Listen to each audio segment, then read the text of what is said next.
Oh shit, we're on. Why didn't you tell me? He's a fly buzzing up there. He reincarnated. Remember, he died. You didn't see that video? Never mind. I'm going to take a break from the God series for a second because, I rushed the last one and shit. Now the poll's tied. So I guess maybe I'm going to have to fucking go back to Adam Kadmon. It's the same concept, but just from a Western angle. So we got Shiva representing the East. East versus West, bro. And then we have Shekinah representing the West. And masculine versus feminine. Oh yeah, it's all good. Oh, and this is part 3. So we did the Father. Now we did the Son. Now we're doing the Holy. Oh, wait. Did I do that? Did I just say that? Did I spoil? No, I didn't spoil anything. So I want to talk about something that a lot of you probably don't know about. That I think is really interesting. I mean, I underestimate my audience. You guys probably do know about this shit, but I find it fascinating. So I'm going to start with Islam. Now, if you've read the Quran, which most of you probably haven't, to be honest, just be honest, dude, you probably haven't read the Quran. You've probably read snippets and quotes and all that other bullshit. But if you read the Quran, what you're going to understand is that there is a single focus in the Quran, and that focus is this.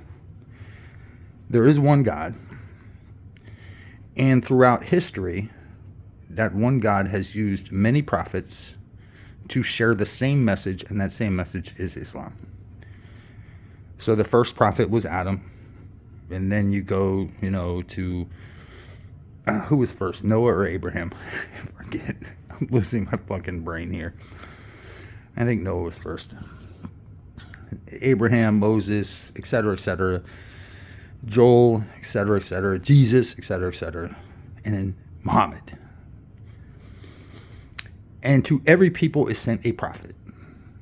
It's the message of the Quran. It's very simple. This is why I love Islam so much. It's just very simple as a religion. Very to the point. Now, the concept that Muhammad is the final prophet is actually not in the Quran itself. That's a later exegesis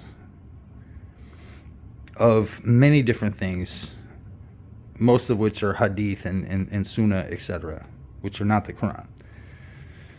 And you gotta just brush up on your fucking Islam, okay? I'm not gonna do it for you.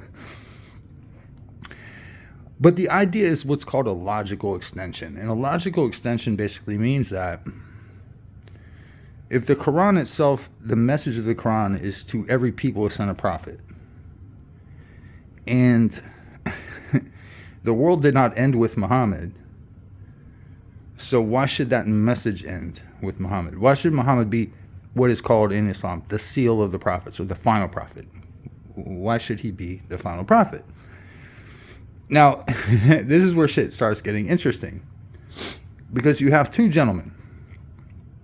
One was named the Bab. And he came after Muhammad and he basically started saying, I'm the next prophet. Blah, blah, blah. They killed him. Then you had this other guy named Baha'u'llah. Blah, blah, blah. I think they killed him. However, he started a religion which is now known as Baha'i. And it's kind of a syncretism of Eastern and Western concepts. So it's kind of like, how should I put this? It's a heretical form of Islam that is syncretic with Eastern traditions.